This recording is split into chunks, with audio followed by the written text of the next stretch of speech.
ചാനലിലേക്ക് എല്ലാവർക്കും ഒരിക്കൽ കൂടി സ്വാഗതം. ഇന്ന് നമ്മൾ വന്നിരിക്കുന്നത് ഒരു കിട്ട് ഐറ്റം ആയിട്ടാണ് കേട്ടോ. വളരെ സിമ്പിളായിട്ട് ടേസ്റ്റി ആയിട്ട് ഉണ്ടാക്കാൻ പറ്റുന്ന ഒരു ഐറ്റം ആയിട്ടാണ് നമ്മളിന്ന് കൊണ്ടുവന്നിരിക്കുന്നത്. അപ്പോൾ ഇതുപോലെ നമ്മുടെ വീടുകളിൽ ചെയ്ത് നോക്കിയിട്ടില്ലെങ്കിൽ എല്ലാവരും ഒന്ന് ട്രൈ ചെയ്ത് നോക്കിയോളൂ കേട്ടോ. ഒരു മസ്റ്റ് ട്രൈ ആയിട്ടാണ് കേട്ടത്. ഇപ്പോൾ നമുക്ക് വേഗം വീഡിയോയിലേക്ക് പോയാലോ. അതിന് വേണ്ടിയിട്ട് ഒരു ചീനച്ചട്ടി എടുത്ത് അടുപ്പിലേക്ക് വെച്ചിട്ടുണ്ട്. അതിലേക്ക് കുറച്ച് സൺഫ്ലവർ ഓയിൽ ഒഴിച്ചിട്ടുണ്ട് കേട്ടോ. സൺഫ്ലവർ ഓയിലിന് പകരം നമ്മൾ ഉപയോഗിക്കുന്ന ഏതെങ്കിലും കുക്കിംഗ് ഓയിൽ നമുക്ക് ഉപയോഗിക്കാം കേട്ടോ.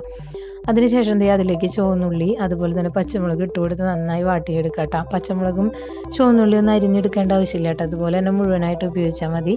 അതിനുശേഷം അതൊന്ന് മൂത്ത് വരുമ്പോൾ അതിലേക്ക് വറ്റൽമുളക് ഇട്ട് കൊടുത്ത് നന്നായിട്ട് വാട്ടിയെടുക്കുന്നുണ്ട് കേട്ടോ. വറ്റൽമുളക് നന്നായി മുരിഞ്ഞ് വരണം. കാരണം വറ്റൽമുളകിൻ്റെ ആ മുളകിൻ്റെ കുത്തുണ്ടെങ്കിൽ നമുക്ക് അത് കഴിക്കുമ്പോൾ മുളകിൻ്റെ ടേസ്റ്റ് മുന്നിട്ട് നിൽക്കും കേട്ടോ. അപ്പോൾ അത് നന്നായിട്ട് മൂത്ത് വന്നതിന് ശേഷം നമുക്ക് ചിരകി വെച്ചിരിക്കുന്ന തേങ്ങ അതിലേക്ക് ഇട്ട് കൊടുക്കാം കേട്ടോ. തേങ്ങയുടെ അളവ് നമുക്ക് കൂട്ടാൻ വേണമെങ്കിൽ കുറയ്ക്കാം, അല്ലെങ്കിൽ സ്കിപ്പ് ചെയ്യണമെങ്കിൽ സ്കിപ്പ് ചെയ്യാം കേട്ടോ. തേങ്ങ ഇല്ലാതെ ഉണ്ടാക്കാനായാലും ഇത് ടേസ്റ്റ് തന്നെയാണ്. എന്നാൽ ഇവിടെ എല്ലാവർക്കും തേങ്ങ ഇട്ട് ഉണ്ടാക്കിയപ്പോഴാണ് കേട്ടോ ഇഷ്ടപ്പെട്ടത്. അപ്പോൾ തേങ്ങ ഇട്ടതിന് ശേഷം തേങ്ങ ഒന്ന് മൂപ്പിക്കുക.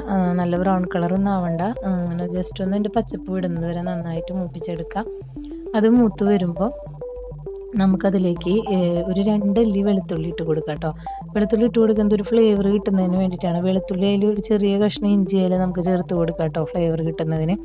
ഇവിടെ ഞാൻ വെളുത്തുള്ളി മാത്രമാണ് ചേർത്ത് കൊടുക്കുന്നത്. 2 അല്ലിയെ ചേർത്ത് കൊടുക്കുന്നത് കേട്ടോ. അതിനുശേഷം അതൊന്ന് മൂപ്പിച്ചതിന് ശേഷം നമ്മുടെ മെയിൻ ഐറ്റമായ മുരിങ്ങയില കഴുകി വാല വെച്ചത് ഇതിലേക്ക് ഇട്ട് കൊടുക്കുന്നുണ്ട് കേട്ടോ.